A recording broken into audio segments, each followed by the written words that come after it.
sinon la meilleure proposition que l'assurance peut faire sur le protocole transactionnel. Pour donner quelques informations sur le sujet, au départ, la SMAC proposait une somme inférieure à 880 000 euros. Nous avons demandé une somme autour des 900 000 euros. La proposition de la SMAC a été de 880 000 euros. Si nous refusons la somme des 880 000 euros, nous sommes obligés. La SMAC n'était même pas obligée de faire une proposition, un protocole de transaction. Elle pouvait faire appliquer le contrat directement sur le sujet. Ça a déjà été très bien et dans 80% des cas, ça se règle comme ça aujourd'hui au niveau des collectivités pour avoir fait le tour des collectivités touchées par ce genre de problème. Donc on a aujourd'hui à 880 000 euros la meilleure proposition faite par l'assureur. Si cette proposition n'est pas retenue, on reprend l'accord transactionnel sur le sujet avec l'ensemble des risques qu'on aura. Et pour moi, impossible de tenir un délai. Déjà, pour avoir un DGD sur un chantier terminé, il faut 1 an. Donc imaginez, il faut le présenter en septembre 2017, puisqu'il nous est demandé de présenter les documents 3 mois avant la réception de chantier, donc c'est-à-dire la date du sinistre. Ça veut dire que le bâtiment devrait déjà être terminé, bientôt. Donc voilà, et on prenait vraiment un risque en perdant l'indemnité différée sur le sujet. Voilà la proposition qui a été faite. Moi, j'ai eu une négociation directe à la fois avec notre expert, avec l'expert de la SMAC et avec la SMAC sur le sujet, et avec le DGS qui était présent. C'était la proposition la plus intéressante. Maintenant, voilà. Les travaux, ça va combien alors pour faire le service technique? Pour l'instant, j'ai pas de baguette magique, j'ai pas encore fait de préétude sur le sujet. Donc, on n'a pas forcément d'idée sur le sujet. On a la maîtrise foncière. Si on veut le réaliser ici à côté du site, sur le site existant, entre guillemets, on ne sait pas encore, ça dépend de beaucoup de choses, puisqu'on a la maîtrise foncière, sauf de petites parcelles de terrain. Si on a des gens, des propriétaires qui ne veulent pas vendre des parcelles, qu'il faut faire une DUP, qu'il faut comment partir sur une expo, on a déjà 3 ans de procédure facilement pour récupérer les terrains. Il faut un centre technique, je pense, beaucoup plus rapidement que ça. Il y a d'autres options qui seront proposées. Pour le moment, effectivement, on voudrait plutôt le réaliser à cet endroit-là et puis profiter de l'équipement qui reste, c'est-à-dire le bâtiment non fermé, le remettre un petit peu aux normes, l'agrandir et compléter qu'un autre bâtiment pour limiter les coûts. Qui plus est, je donne une dernière information quand même, pourquoi, je disais tout à l'heure, la recherche de subvention peut prendre du temps, puisqu'on ne doit pas commencer le chantier pour avoir la subvention, on ne peut pas avoir commencé les travaux ou quoi que ce soit. Or, sur ce dossier-là, on aimerait aller chercher de la DETR sur le sujet. C'est-à-dire que cette année, il va falloir mettre le PT pour préparer le dossier globalement, pour pouvoir déposer l'année prochaine, au mois de mars-avril, la DETR, qui viendrait combler certainement la différence des, vous disiez tout à l'heure, 300 000 euros par rapport à l'indemnité complète. C'est-à-dire qu'aujourd'hui, si on se débrouille bien et qu'on gère bien notre dossier, on peut s'en sortir sans laisser des plumes. C'est quoi ce que vous dites Dotation d'équipement des territoires ruraux, c'est ce qu'on a voté au dernier conseil. Et pourquoi on n'essaye pas de mettre du SIL là-dedans? On pourra aussi flécher pas du SIL, du SIL. Non, du SIL. Dotation de soutien à l'investissement local, FSIL. Parce que pour monter un dossier, il faut un minimum de documents. Je vous ai dit tout à l'heure qu'on n'a pas, on est 3-4 mois après le truc, on n'a pas de maître d'œuvre, on n'est pas sûr du projet, on n'a pas de plan de masse, on n'avait pas l'ensemble des documents demandés par la sous-préfecture pour déposer un dossier de demande SIL. En plus d'ailleurs, je pense que ça s'inscrivait dans aucune enveloppe. La première, c'était des aménagements publics pour les centres-bourgs, et la deuxième, c'était des travaux de rénovation thermique ou diminution des factures de fluide. Je ne vois pas en quoi la construction d'un centre technique diminuer des factures de fluide, puisqu'il n'existe plus aujourd'hui, ou joue sur le cadre de vie des communes centre-bourg. On a les dossiers juste après. Et on n'avait pas franchement les capacités de déposer les dossiers actuellement. Donc les dossiers SIL, c'est des dossiers qui étaient prêts maintenant depuis peut-être l'année dernière, qu'on ne pouvait pas débloquer parce qu'on n'avait pas les fonds, et on a eu cette opportunité, parce que tout était prêt en termes de devis, d'études au niveau des services techniques, pour se jeter dessus et aller chercher les moyens. Voilà la réponse aux questions. Par contre, effectivement, on ira chercher un certain nombre de subventions, et puis on positionnera peut-être un petit peu de ZIC sur le sujet si on a un besoin dans l'enveloppe aménagement des équipements communs. Voilà pour la question. Y a-t-il d'autres remarques? Alors, qu'on soit clair sur le sujet, 880 000 euros d'indemnité, pourquoi 840 000? Je pensais qu'on allait avoir cette question. Pourquoi 840 000 euros dedans, dans l'inscription budgétaire?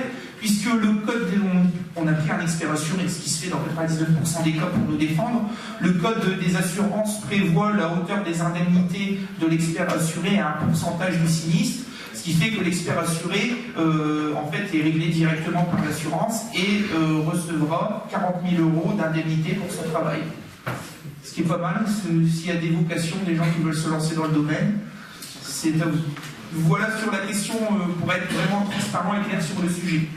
S'il n'y a plus de questions, on va passer au vote. Y a-t-il des avis contraires? 4 avis contraires, des abstentions. Votez à la majorité. On vous remercie pour ces projets. On continue sur le sujet. Les conventions TIMP 2015-2016 avec les intervenants participant au temps périscolaire, période 5, pas de remarques particulières, je pense que tout est repris, il y a le tableau détaillé en ce qui concerne le centre social à l'arrière, rien de spécial. S'il n'y a pas forcément de questions, je propose de passer au vote, des abstentions, des avis contraires, voter à l'unité, je vous remercie. Le point suivant, il s'agit d'une convention de partenariat avec l'espace Pasolini, Théâtre International, peut-être une présentation de Mademoiselle Coquelet.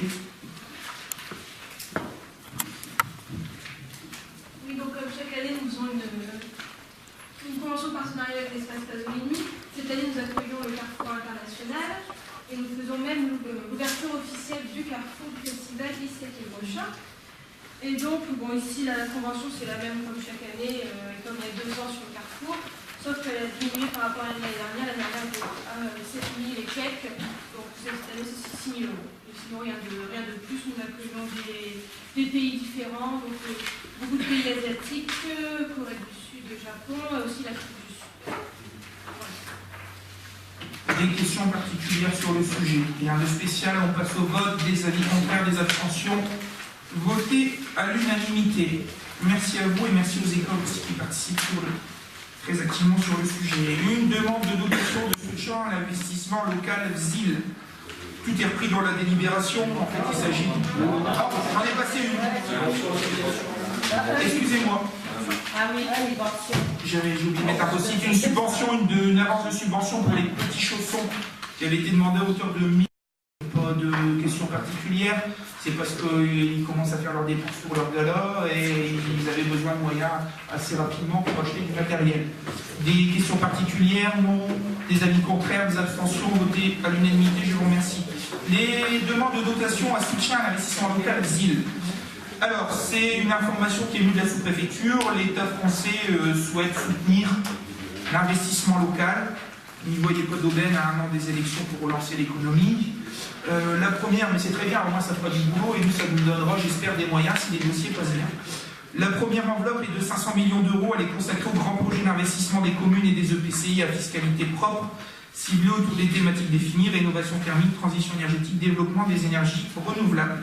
Une seconde enveloppe, 300 millions d'euros, consacrée à l'accompagnement des investissements des bourgs-centres et des villes de moins de 50 000 habitants. Bourg-centre, 50 000 habitants n'est plus un bourg-centre, je pense. Ayant des charges spécifiques de centralité, alors la même chose, c'était très flou aussi sur les charges de centralité. Quand on a monté le dossier, on nous a dit non, mais si c'est un équipement qui profite à des gens des communes voisines, vous pouvez dire que c'est des charges de centralité. Donc c'était quand même assez flou, mais bon voilà. Et assurant une fonction de polarité pour leur bassin de vie de proximité. Une note explicative qui provient des services de la sous-préfecture est annexée en première pièce. Et elle est accompagnée d'une liste des communes éligibles au dispositif, dont celle de Kiel-Rochin. Parmi les catégories d'opérations éligibles en 2016 et remplissant les conditions, figurent les opérations suivantes. Je vais peut-être reprendre le tableau. Alors, nous sollicitons le VSIL pour des installations de châssis en double vitrage de l'hôtel de ville. La salle ici et cette partie-là. C'est les derniers châssis qui sont en simple vitrage. Le coût estimé hors taxe, 9 647,51 €. Puisqu'on peut aller jusqu'à 80% de subvention et qu'il n'y avait pas de limite, on a demandé 80% de subvention, on a demandé 7 718 €. Pour l'installation d'un éclairage public plus économe en énergie, square rue Valériani. Square rue Valériani, c'est le petit square qui fait liaison entre l'arrière des appartements de Victor Lecoq et la rue Valériani, entre la mosquée d'un côté et une habitation de l'autre. Il y a un lampadaire qui est là, on va poser un éclairage propre et à LED qui pourrait consommer beaucoup moins, 3 600,97 € et on sollicite 2 880,77 € de ZIL. Installation d'un éclairage plus économe en énergie, rue des anciens combattants d'Aïfen, place Doumer en partie, c'est les petites impasses, et rue Jean Jaurès en partie, c'est une petite impasse aussi. C'est tous les éclairages avec des appareillages et des boules blanches. Les appareillages ne se font plus aujourd'hui et c'est des lampes assez énergivores et assez fragiles. Donc l'idée c'est de changer ces appareillages-là. On a eu total 31 454,59 € d'investissement. On sollicite le VSIL à hauteur de 25 163,67 €. L'installation d'un éclairage plus économe en énergie pour le plateau du complexe sportif de la Corderie, ça c'est à la salle des sports. Donc on fera un éclairage, au lieu d'avoir 2 lignes d'éclairage qui éblouissent, on mettrait 4 lignes d'éclairage, et au lieu de mettre 24 spots, on en mettrait peut-être une trentaine, mais moins puissant, avec un éclairage mieux réparti et moins éblouissant. Il y en a pour 53 944 € hors taxe. On sollicite le VZIL à hauteur de 43 155,55 €. Ça fait partie des enveloppes rénovation thermique, diminution de la facture énergétique, etc. L'installation d'une clôture et de portail automatisé au parc de loisirs d'Aunel. C'est la deuxième enveloppe, puisqu'on a démontré dans le dossier que le parc de l'Aunel est fréquenté par des habitants de la Belgique et des habitants des communes extérieures, et que donc il a un pôle, entre guillemets, je ne vais pas dire centralité, mais qu'il a un équipement communal qui bénéficie à notre habitant des autres communes. Donc on l'a sollicité sur une seconde enveloppe. 134 730 €, alors il y aura une étude plus approfondie, mais c'est l'estimatif qu'on avait fait. On sollicite 107 784 € de VZIL. Le point suivant, une petite erreur dans la présentation. Comme tout à l'heure, il faut inverser les sommes présentées. C'est l'installation d'un système de contrôle d'accès aux équipements du complexe sportif de la Corderie. On a fait la salle François Denis, ça fonctionne très bien, on va poursuivre à la Corderie. 12 148 € hors taxe, et on sollicite 9 718,40 € de VZIL. Inverser les sommes. Le point suivant, sur l'enveloppe rénovation thermique, l'installation de vannes thermostatiques afin de réguler la température des classes de l'école Jean-Marie Brison. 9 489,20 € et on sollicite 7 581,36 €. Enveloppe, diminution de la facture énergétique, etc. Le dernier, c'est sur l'enveloppe aussi, cette même enveloppe, la création d'une toiture isolée et installation de châssis double vitrage au vestiaire du stade de la Mine. 88 635 €, on avait déjà eu 15 000 € de subvention parlementaire. Donc ici représente 17%, donc on va jusqu'à 63% de la somme, 55 908,19 €, en sachant qu'au stade de la Mine, les vestiaires intérieurs ont été refaits, on vient de refaire le tout à l'égout, la chaudière gaz a été changée, et puis les finitions en termes d'enrobé, où il y a tout à l'égout qui a été refait, viennent d'être réalisées. Il reste les châssis double vitrage, il reste la toiture d'isolation, et un petit coup de couleur qu'on pourra faire en régie, ça il n'y a pas de souci. Voilà pour l'ensemble des dossiers. Alors j'avais noté, je crois, les sommes. Au total, on est sur des opérations en hors taxe à hauteur de 343 649,71 €.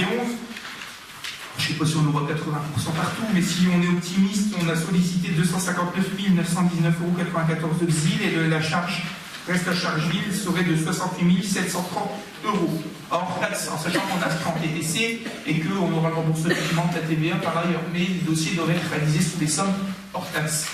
Voilà les présentations. Alors, pourquoi on aurait pu faire beaucoup plus de choses ou bien se concentrer ou beaucoup moins aussi? On a sorti tous les dossiers qui pour nous étaient prêts au niveau des services techniques, avec des devis, des études, des bilans chiffrés et des possibilités, et ça faisait partie des conditions pour solliciter le VZIL, des possibilités de réalisation ou au moins de commencement de travaux avant la fin de l'année.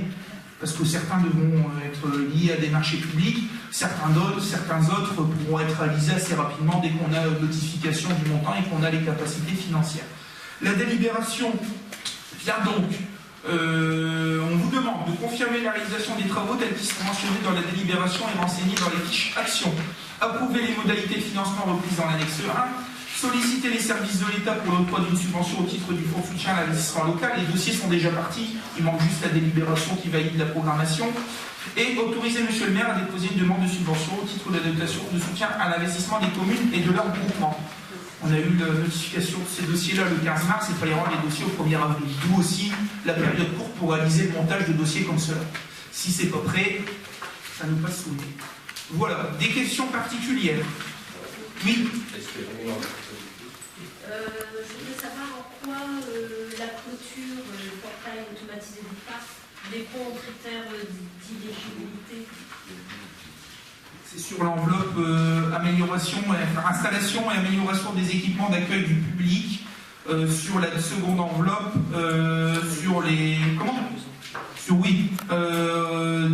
un pôle de centralité, on ne voulait pas l'inscrire, on a demandé à la sous-préfecture qu'est-ce qu'elle entendait, est-ce que c'était des communes chefs de canton, des communes comme Valenciennes qui disent voilà, on supporte des charges de centralité. Ils ont dit non, ce sont des équipements comme le contrôle d'accès à la corderie, ce sont des équipements où vous pouvez démontrer que l'utilisation touche aussi des communes voisines des fois moins importantes et que ces personnes-là fréquentent les équipements. Donc ça rentre dans le cadre de cette enveloppe-là sur le sujet. Et si jamais c'est refusé, comment on a une possibilité autre ou... On valide une programmation de travaux, après forcément on a une retouche, si financièrement on ne peut pas suivre partout, il faudra qu'on fasse une retouche dessus. Voilà. Est-ce qu'il y a d'autres questions? C'est OK pour tout le monde, on passe au vote. Y a-t-il des abstentions? Des avis contraires? Vote à l'unanimité, je vous remercie. Ensuite, il s'agit d'une convention relative à l'attribution d'une subvention d'investissement exceptionnelle. Donc, je ne reviens pas sur le sinistre qui a touché les ateliers. À ce titre-là, la communauté d'agglomération Valenciennes Métropole a proposé par solidarité en bureau communautaire de conclure une convention pour l'attribution d'une subvention d'investissement exceptionnelle pour un montant de 20 000 €. Elle doit être affectée sur des affaires immobilières. Cette subvention représenterait un financement partiel de démolition estimé à 75 000 €. On ne pouvait pas la mettre sur un achat de véhicule ou sur des choses comme celle-là, puisque elle devait être figée sur des actions, je vous disais tout à l'heure, immobilières. Donc les premiers travaux étant la démolition, on voudrait l'affecter sur cette opération-là. Cette démolition est indispensable pour envisager déjà au moins la sécurisation du site et puis le commencement d'une opération de construction d'un centre technique municipal ou autre chose sur site. Donc on nous demande d'approuver la conclusion de la convention annexée relative à l'attribution d'une subvention et d'autoriser monsieur le maire à signer la convention précitée. Des remarques particulières? Quand la démolition? On est en train de rédiger le marché de démolition. Donc dès que le marché est prêt, peut être mis en ligne. Il faut qu'on regarde avec le nouveau code des marchés publics si le caractère un petit peu dangereux et la suite du sinistre, on peut le faire sur un marché avec une procédure plus rapide en termes de publication pour baser ça assez rapidement, réouvrir la circulation et être tranquille, que d'avoir des délais normaux et traîner encore et encore et encore et encore. Et bien 180 dessus. Voilà sur le sujet A. Bon, allez, on y va. Allons-y. Est-ce qu'on est d'accord? On passe au vote. Des avis contraires, des abstentions, voté à l'unanimité, je vous remercie. On passe à la convention. L'adhésion de Deville et de la communauté de communes Cœur d'Ostrevent au Siden-Sian, tout est repris dans un tableau avec les compétences. Enfin, l'inscription, c'est une inscription à la carte, certaines pour la compétence incendie, d'autres non, ça va un peu l'assainissement. Donc voilà. Donc il est demandé d'accepter les adhésions des communes de Serein, dans l'Aisne, de la Neuville-en-Benne, dans l'Aisne, et de la proposition d'adhésion de la CCCO, avec les transferts de compétences reprises dans le tableau ci-dessus. Des questions spécifiques, non, des avis contraires, des abstentions, voté à l'unanimité, je vous remercie. Le point suivant, c'est la convention de jumelage avec la commune de Merzonich. Le projet de convention vous est annexé, à la fois en allemand et repris en français derrière. Donc voilà, la proposition, on avait dit qu'on la passera en conseil, effectivement, on voulait déjà la passer la dernière fois, puis dans l'organisation, c'est passé au travers, on vous la propose ici pour le sujet dessus. Y a-t-il des questions particulières? Oui, Madame Guisgan. Bien, je m'adresser à M. Donnet, puisque vous êtes porteur du projet. Monsieur Donnet, donc, vous nous aviez invité à une commission, élargie d'ailleurs, on était pas mal autour de cette table. Vous nous avez présenté donc, le projet de ce jumelage. Le 16 juin, on avait eu à voter, donc à l'unanimité, pour nous permettre de rédiger cette convention. Donc, si ma mémoire est bonne, il me semble que pendant cette commission, vous nous aviez expliqué le projet, à savoir des premières rencontres, vous mettre d'accord avec les élus des deux villes, et puis qu'il y aurait donc un comité de pilotage, un comité de jumelage, qui serait créé. Il me semble que chez nos amis allemands, le comité de jumelage a été, dans les mails que vous m'avez transférés, donc le comité de jumelage est déjà créé, ils sont 5 élus à faire partie de ce comité et ils ont voté leur budget. En ce qui nous concerne, si ma mémoire me faisait faux, mais on n'a toujours pas nommé le comité de jumelage. Et on ne sait toujours pas s'il y a au budget une ligne qui est inscrite. Attendez, j'ai pas fini.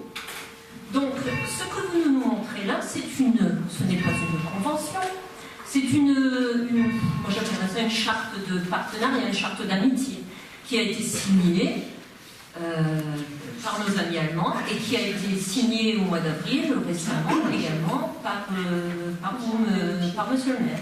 Il me semble, à moins que ce soit l'inverse, mais il me semble que c'est ça. Oui. Donc, ce que vous nous proposez là sur table, ça a déjà été, c'est dans un cadre, je crois, actuellement. C'est encadré, c'est signé. Donc, c'est une plaisanterie, que vous nous présentiez ce genre de choses. parce que on n'a pas encore bien défini ce jumelage. On ne sait pas si vous avez choisi de faire un service municipal, c'est-à-dire une commission avec des élus qui auront été désignés et le vote d'un budget, et on ne sait pas si vous vous orientez plutôt vers ce que vous nous avez dit à la commission, c'est-à-dire que vous envisagiez une structure plutôt associative. Hein, ce qui est donc plus intéressant parce qu'il y a des avantages indéniables. Il y a la participation des habitants, il y a la participation de multiples bénévoles, et puis ça nous permet également d'obtenir des sources variées de financement. Alors, bien sûr, quand il y a une convention comme ça, une structure associative, c'est vrai qu'il faut que la commune, c'est-à-dire les élus que nous sommes, soient en cohérence avec ce que cette commission, ce que cette structure associative va proposer. Et là, on rédige une convention. Là, on rédige une convention en mettant des articles, en définissant le rôle de chacun, et en prévoyant des subventions. Or, ça n'a pas encore été fait. Donc, ce que vous nous proposez aujourd'hui sur table, nous, on ne le votera pas, parce que c'est un truc qui a déjà été présenté, qui a déjà été voté. Par contre, ce que j'aimerais bien savoir aujourd'hui, M. Donnet, c'est où vous en êtes par rapport à ce que vous nous avez dit à la commission, c'est-à-dire où en est ce comité de jumelage et où est inscrit sur la ligne budgétaire la somme qui est allouée pour les actions que M. le maire, vous avez fait un très beau discours, hein, un très beau discours. Un copier-coller aussi, mais ça a été un discours dans lequel il y avait quand même des belles valeurs qui étaient mises en avant et par lequel vous mettiez en avant la jeunesse. Pour vous, la jeunesse de Pied-Bronchin était porteuse de ce jumelage. Donc nous, on aimerait savoir où est-ce que c'en est tout ça, parce que c'était intéressant, votre commission, on était pour, d'ailleurs on a voté à l'unanimité le 16 juin pour cette convention, mais comme vous nous l'aviez présenté, pas comme ce qui se passe là actuellement. C'est-à-dire des échanges uniquement entre élus et où l'habitant n'a pas encore pris sa place. Je vais vous répondre, Madame Giscard. Je vais d'abord vous poser une question. Vous étiez contre. Bougez pas, non, s'il vous plaît. S'il y a des gens qui veulent intervenir, prendront la parole sera donnée. Je vais vous poser une question, Madame Giscard. Quand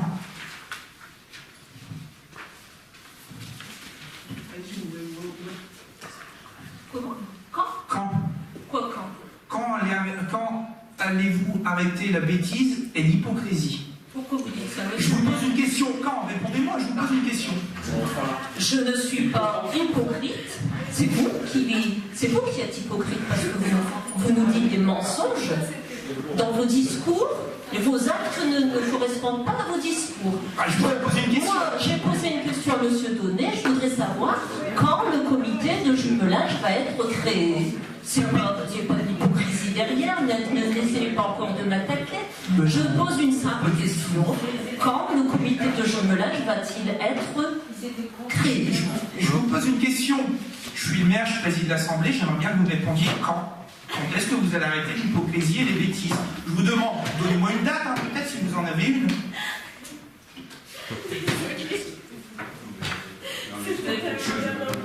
Non, mais attendez, je vous explique juste une chose.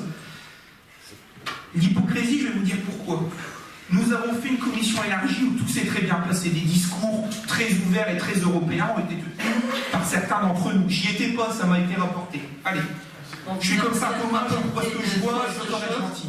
Non, mais je dois encore être gentil. Deuxième chose, vous nous dites, nous on est pour. Le 16 juin, on a voté à l'unanimité. Sauf que quelques jours après, vous avez écrit au sous-préfet pour demander le retrait de la délibération. Non, monsieur le maire, vous nous disiez qu'on souffrait d'Alzheimer, c'était bien avant. Non, c'est pas on a représenté le 16 juin. Vous nous aviez mis une délibération sur table avant le 16 juin. Et c'est ça qu'on a fait. Oui, monsieur le maire. Donc on avait déposé sur table une délibération, on n'avait pas pu en discuter. Donc comme le veut le code général des collectivités territoriales, nous avons demandé à ce que cette délibération soit retirée. Donc vous l'avez représentée le 16 juin, et là, elle était conforme à ce que nous attendions et nous avons voté à l'unanimité. Donc vous êtes encore bien agressif avec moi. Je pose des questions, écoutez. Eh bien, excusez-vous, parce que il n'y a pas d'hypocrisie. Bah, c'est pas la peine de rire. Non, mais attendez, Madame Guisgan, entre nous, les leçons, gardez-les, Mais il n'est pas question de leçon. Encore une fois, monsieur le maire, j'ai l'impression que vous vous sentez mal à l'aise. Et comme à chaque fois, vous vous adressez à moi en m'insultant, en essayant de me dégrader ou de me diminuer. Or, j'ai posé une question à monsieur Donnet, je ne comprends même pas pourquoi vous intervenez. Monsieur Donnet avait été clair par rapport à son projet. Et c'est la question lui était adressée, je voulais savoir où est-ce que ça en était, ce comité de pilotage, de jumelage. Je vais laisser la parole à monsieur Donnet sur le sujet. Mais, c'est vrai qu'en termes de prise de parole, vous aviez des leçons à donner sur l'ancien mandat, vous interveniez beaucoup à l'époque. C'est vrai qu'on entendait les adjoints prendre des initiatives et intervenir fortement au conseil municipal. Donc c'est pour ça, vos leçons, gardez-les, on a vu ce que vous avez fait pendant des années. Je reprends le point maintenant. Mais non, mais c'est vrai. Ah, j'entends toujours M. Kolebaki, M. Guisgan, M. Place, j'entends pas intervenir, j'aimerais bien de temps en temps qu'il puisse intervenir. Il n'y a peut-être pas de communication entre vous lui confiez peut-être pas des tâches à accomplir, en tout cas c'est fait ici dans l'équipe. Ça vous dépêche, voilà. Vous êtes exemplaire en la matière. Absolument, et bien sûr, on le sait très bien. Monsieur Place Dans les hôtels pas fermés, non? Comment? Ben, je sais pas, depuis tout à l'heure j'ai vu Camille Coquelet, le c'était monsieur Namor mais il était absent. Monsieur Donnet va prendre la parole, enfin je sais pas, monsieur Gézard qui présente quand c'est les associations, des choses comme celle-là. Mais vous vous trompez d'une chose, le maire ici c'est moi qui préside la séance, monsieur Kolebaki. Vous serez peut-être maire un jour. Dans vos rêves, je sais que vous y pensez déjà. Mais sur certaines choses, laissez-moi à ce moment-là vous donner la parole aux gens à tour de rôle, en espérant que ce soit tour de rôle qui est vraiment de la démocratie, comme vous le déclarez si fort. Moi je vous réponds sur plusieurs sujets, pour le moment. Vous nous dites que vous êtes pour, je pense que quand on est pour, quand bien même la délibération a été mise sur table, il n'y avait pas un enjeu extraordinaire, on ne commence pas à faire des papotis là-dessus. Monsieur Gaillet, président de groupe à l'aglo, généralement il ne fait pas des papotis quand à l'aglo il y a une délib sur table qui arrive en dernière minute et qui des fois représente des millions d'euros en subvention d'investissement. Mais bon, quand la politique prend le dessus, il n'y a pas de souci là-dessus. Je reviens sur autre chose maintenant. On a quand même eu des visites des Allemands. Je pense que tout le monde est informé. J'ai vu personne. Donc quand on se dit qu'on a envie de faire des choses, de s'investir, ils ont passé un samedi complet à Kiev-Rochin. Il n'y a personne, il y a des élus qui sont venus parce qu'ils avaient des obligations professionnelles, personnelles, ils sont restés une demi-heure, ils sont venus au début, ils sont partis, ils sont venus plus tard, d'autres sont venus plus tard, mais tout le monde a fait le tour. Après, certains n'étaient pas là du tout. On n'a même pas été invité, vous le savez pertinemment, on n'a même pas été invité. Le samedi matin, je vous ai demandé. Le samedi matin, je vous ai demandé. Il n'y avait rien dans les casiers. Donc vous êtes évité, écoutez. Oui, Faut voir les choses. Écoutez, excusez-moi, je pense faire le tour des communes, je pense qu'on soit dans une commune totalitaire et où maintenant, il faut savoir s'organiser aussi dans la vie, hein. Nous on s'organise au cours de la majorité, voilà, tout ce que je vous dis. Quand il y a une information, vous êtes toujours arrêté, regardez, au conseil, vous avez été convoqué, vous êtes là. Donc c'est le minimum des choses, vous allez dire. Pour que je reviens sur le sujet. Sur les questions du comité de jumelage du budget, monsieur Donnet fera le point dessus, mais en termes de lisibilité budgétaire, comment voulez-vous, vous me demandez quel budget allouer, comment voulez-vous avoir une lisibilité budgétaire, et c'était un sujet qui avait été abordé dans un conseil municipal dans une commune voisine il y a quelques jours, quand aujourd'hui la comptabilité se font, ce n'est plus une comptabilité analytique, elles se font, un exemple, pour un jumelage, il va y avoir des questions de transport, il va y avoir des frais de réception. Les questions de transport, elles vont être reprises en 0,11 dans la ligne transport. Les frais de réception, ça va être pris dans autre chose, fête et cérémonie ou réception. Comment on peut vous dire, il y a 5 000 euros dessus, en sachant qu'il y a 2 000 euros pour ça, 3 000 euros, quoi que ce soit. C'est pas un budget, c'est pour prévoir justement les dépenses, comme ça, ce genre de... Et puis ça, c'est la réforme. Et en le votant. Mais ça, c'est votre réponse sur la forme et sur le fond. Je vais laisser la parole à M. Donnet. Ça, ce n'est pas une convention, vous le savez bien. Ah bon? Ça, c'est vrai une convention. Maintenant, je dis juste une dernière chose. Cette convention-là, puisque vous me dites que je suis un totalitaire, c'est presque le roulage, j'en sais rien. De grandes leçons sur le sujet. Cette convention, elle est même pas obligatoire. C'est-à-dire qu'à plusieurs fois, et j'ai tenu mon engagement, je m'avais dit, est-ce qu'on va pouvoir regarder, est-ce qu'on aura le droit de regarder? Oui, je la mettrai en conseil, elle est là, elle existe. Vous estimez que c'est pas une convention, que c'est pas fait comme il faut, et qu'il y a encore des questions que vous vous posez qui attendent des réponses. Je vais laisser la parole à M. Donnet sur l'organisation qui a été posée. Aujourd'hui, on n'a pas fait le choix de travailler sur de l'associatif, on fait le choix de travailler sur quelque chose de municipal, et M. Donnet va peut-être développer le propos et les choses qui ont déjà été engagées depuis un moment sur le sujet. M. Donnet, c'est à vous. Je vous remercie, Monsieur le maire, de me donner la parole, et c'est au maire de me donner la parole, je vous le rappelle. Concernant donc cette convention ou charte de jumelage, vous l'avez eu dans vos boîtes aux lettres. Je vous ai laissé un délai de plus de 8 jours. Je n'ai eu aucune remarque, à part M. Pêche qui m'a indiqué OK, sinon j'ai eu aucune remarque. Donc, vous étiez d'accord. Vous avez toujours été informé de ma part. Je vous l'ai dit quand on s'est ça, c'est une chose. chez Annie. Ensuite, concernant le fait que vous n'ayez pas été prévenu en novembre, bon, je ne sais pas, là, moi, la communication se circule. En tout cas, Michel Lefebvre était présent. Je tiens à vous le dire. Voilà. Comme d'autres habitants. Ensuite, donc, au niveau du budget, effectivement, le budget, il faudrait la rapprocher d'une convention très précise. Le problème, c'est qu'aujourd'hui, je vais développer par la suite les choses. Aujourd'hui, le budget, c'est quand même assez difficile de prévoir des choses, ne sachant pas exactement dans quel domaine on va pouvoir avancer rapidement. Concrètement et rapidement. Nos amis allemands l'ont fait, comment ils ont réussi à le faire? Non, pour l'instant, c'était juste, je vais dire, entre guillemets, on s'est visité, on s'est rencontrés, on s'est visité, on a fait découverte de l'un de l'autre, on en est resté là. Effectivement, bon, il y a des coûts de cérémonie, mais ça passe effectivement dans le budget faites les cérémonies. Disons que le budget va être transversal. Donc, effectivement, on sera peut-être amené par la suite à faire un récapitulatif par thématique, je veux dire. Mais ça va être dans le budget d'association, ça peut être dans le budget d'association, ça peut être dans le FPH, ça peut être en fait des cérémonies, ça peut être dans plein de lignes dans budgétaires. Le FPH, il faudra que ce soit une initiative d'habitants. Tout à fait. Pourquoi pas? D'ailleurs, donc vous choisissez le comité.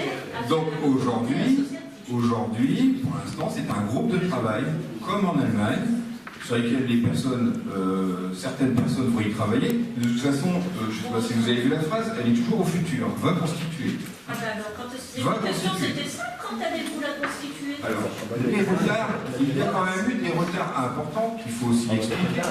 Parce que cette ville de Merzonich, effectivement, elle avait déjà son groupe de travail depuis presque 5 ans.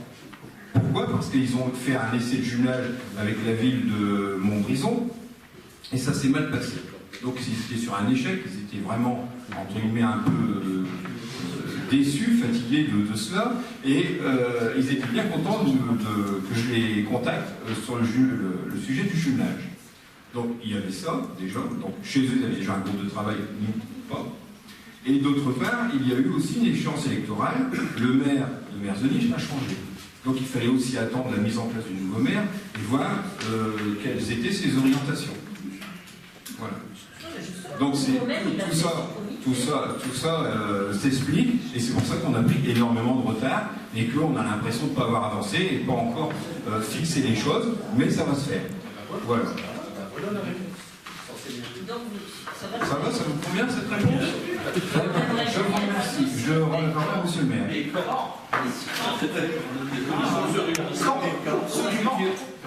Quand?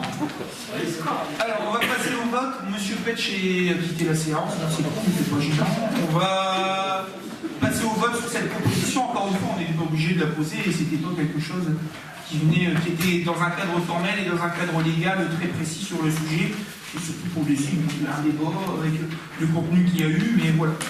Sur le sujet. Allez, on y va. Est-ce qui approuve la convention de jumelage? Y a-t-il des abstentions? Des avis contraires? Non, moi je vote pas ça, c'est pas une convention. Vous vous abstenez, mais vous me dites voilà, je m'abstiens, voilà, je participe au vote. Vous pouvez me dire je participe pas au vote. Le refus de vote, ça existe ou ça existe? Ouais. Le refus de vote. Je refuse de voter ça parce que c'est se moquer des gens. Non, non, c'est pas. Non, je sais pas, si vous voulez, vous refusez de voter. Vous refusez, non, pourquoi il y a une abstention, un avis contraire, il y a un avis favorable.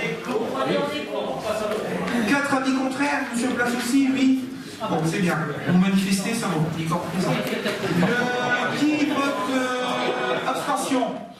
Abstention, pas d'abstention, monsieur Placher-Venu, ça c'est très bien. Qui vote pour? Votez à la majorité, je vous remercie. Le point suivant.